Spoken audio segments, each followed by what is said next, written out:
हौलहू, जो अल्लाह के अर्श के हामिलीन जो उठाने वाले हैं वो आम मोमिनों के लिए दुआ की मग़फ़िरत की दुआएं करते रहते हैं, ये अमूम है। लेकिन इस हदीस में खुसूस बयान किया गया 59 आयात, और 59 आयात का मतलब पता क्या है? 70,000 फरिश्ते।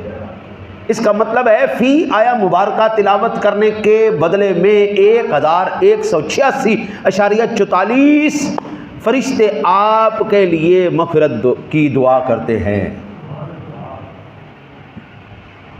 अगर हम राउंड लें तो 1186, अगर एक आयत पढ़ने के बदले में 1186 फरिश्ता, हज़रत यहाँ पे 1100 बंदा नहीं बैठा, यहाँ पे 1100 नहीं बैठा, और अगर आप पढ़ लें तो आका जी अलैहिस्सलाम ने फरमाया सुबह तक अल्लाह ताला के 70,000 फरिश्ते उसके लिए मग़फ़िरत की दुआएं करते हैं।